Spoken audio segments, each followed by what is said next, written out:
news on Sunrise. Coming up this morning, Bank of Ghana clears the air on alleged financing of government expenditure since 2017. One should look at this as a reflection of the total cost of the economic and social crisis that the country has faced over the years and an attempt to resolve a major structural problem of the Ghanaian economy. Also, convener of Locked Up Investment Holders Forum, Dr. Eduanani Entry, calls on Bank of Ghana to liquidate finance houses which are struggling to pay depositors' investments.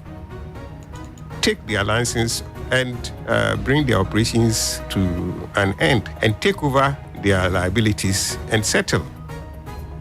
Plus, the Rice Millers Association of Ghana expects Phase 2 of government's Planting for Food and Jobs program to be positive in impacting the agricultural sector. It all boils down to the resources being made available for him to get it going. My name is Menua. We'll bring you the details of our headlines and many other stories shortly.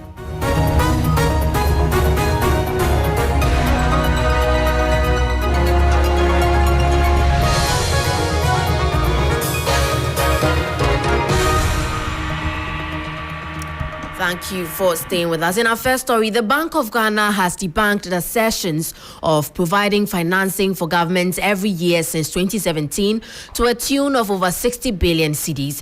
According to Governor of the Central Bank, Dr. Ernest Addison, there has been zero financing of government expenditure until the economic difficulties set in 2022. He was addressing the media at a press briefing earlier yesterday. This follows widespread criticisms over the 60.8 billion cedi loss recorded by the central bank in 2022. According to the Bank of Ghana, the only support given to government was the COVID-19 pandemic bond in 2020, payment of salaries, and the settlement of government debt maturities when the capital markets shut down access to Ghana in 2022. Governor Dr. Ernest Addison explained that its decision to take a 50% haircut on the government's debt saved the economy from collapse and sent a positive signal to external partners. The conclusion of that technical assistance mission was that the Bank of Ghana should be able to function effectively, that is, remain policy solvent, even after the imposition of such a haircut. The IMF placed a high premium on this particular debt scenario involving that Bank of Ghana, as that was the only scenario that was going to allow the government to meet the debt threshold that would allow Ghana's IMF program to proceed for board approval. According to him, the central bank took some corrective measures to manage the crisis, in particular, the major policy efforts designed to put Ghana's debt on a sustainable path. It is not money lost by the Bank of Ghana through its operations in 2022. Rather, one should look at this as a reflection of the total cost of the economic and social crisis that the country has faced over the years and an attempt to resolve a major structural problem of the Ghanaian economy. I must also add that if one takes time to go through the historical financial statements of the Bank of Ghana, you will realize that this is not the first time that the bank has gone into negative equity. During the early years of the structural adjustment, very large exchange rate depreciations led to revaluation losses that drove the bank into negative equity. The central bank has assured the public that it continues to remain financially stable and is adhering to high standards of management and transparency. That was a report by my colleague Nanekua Mensa Abrampa. Meanwhile, the Bank of Ghana Governor Dr. Ernest Addison has been defending the construction of new head office building, giving out more details on the project at a news conference here in Accra. According to the governor, who, however, did not give the cost of the project, the central bank is fully aware of its responsibilities and working to ensure it does not exceed the budget set for it. The government issued an executive instrument to allow the Bank of Ghana acquire that land, and SIC was duly compensated. The bank then began to plan the building of its new head office, taking into consideration the need to ensure that the building meets all the requirements of a modern central bank of international standards. similar to central bank head office buildings in Abuja and Dakar, and includes provision for data centers, currency processing centers, vaults, and other sensitive installations. It is not just a simple, ordinary building. Let me re-emphasize that the bank followed all the necessary public procurement processes in this endeavor. No procurement laws were broken. The decision to commence construction was taken as far back as 2019, when the bank generated profits. Appropriations for the head office were made each year from profits made in 2019, 2020, and 2021. The project has therefore been going on for over 3 years. The DDEP only took place in January 2023. If we were to be taking the decision today, building a legacy head office would not have been a priority. However, this is a project that has been running for 3 years and about 50% complete.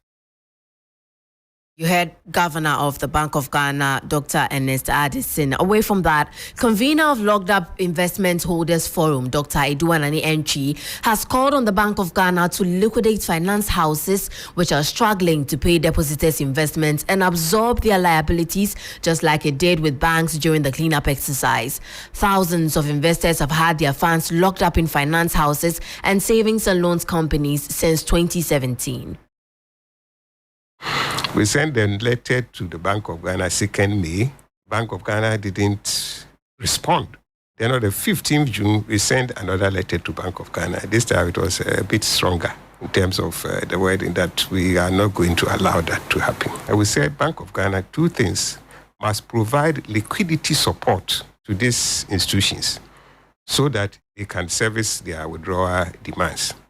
And if they think they are not worth, they don't deserve that liquidity support, and that the economic viability, or there is no economic interest in running these savings and loans and finance houses, and therefore we won't support them, then take their license and bring their operations to an end and take over their liabilities and settle. Just as you did when you collapsed some institutions in 2017, 2018, there and settle. Convener of Locked Up Investment Holders Forum, Dr. Edu Anani there.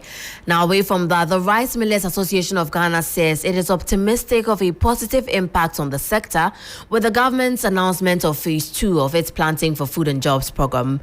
Speaking to 3 Business, convener of the association, Nana Poku, stressed the need for the provision of resources to ensure a successful implementation of the program.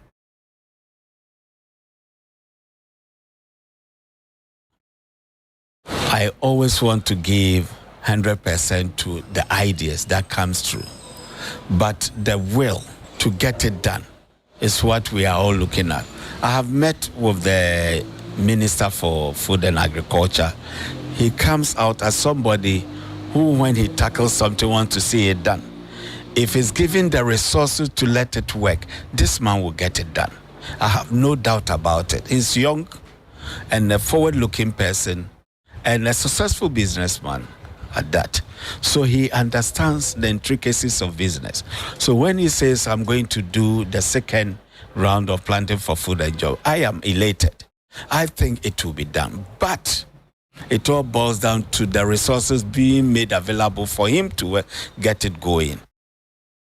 That was Nana Puku, convener of Rice Millers Association of Ghana. Let's now take your attention to Tema Oil Refinery as energy strategist and chief executive officer of Eureka Energy Solutions. Dr. Yusuf Sulemana is spearheading the call for essential key performance indicators for the recently appointed managing director of Tema Oil Refinery. According to him, this is a significant move towards the transformation of the refinery. We will need a very stable leadership in the refinery to be able to get something meaningful out of it.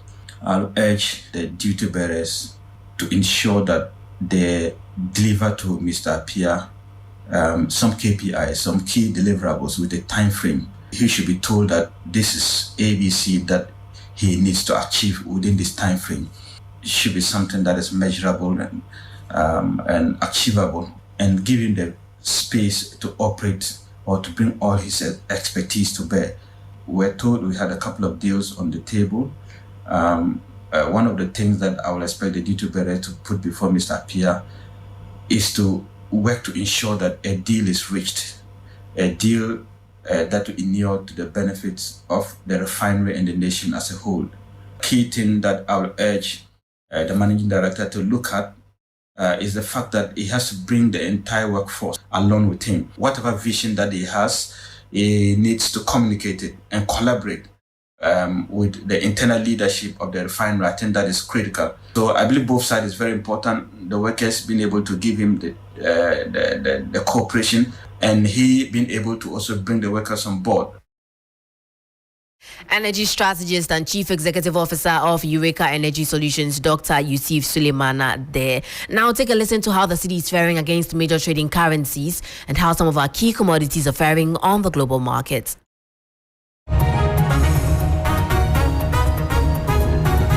On the interbank foreign exchange market, where banks trade amongst themselves, the dollar recorded no price change, selling at 11 cedis.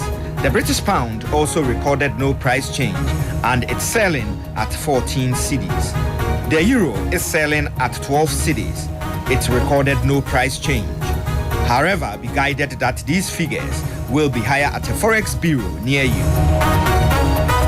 On the global commodities market, price of cocoa is down by 0.03%, selling at $3,448 per ton. Price of Brent crude oil is down by 0.47%, selling now at about $84 per barrel, while the price of an ounce of gold is up by 0.27%, selling at about $1,894. That was an update from the Forex and commodities markets. That will be all for Business News on Sunrise. My name is Minwafo. For more business stories, please check out our website, 3news.com. Stay tuned. Sports News is up next.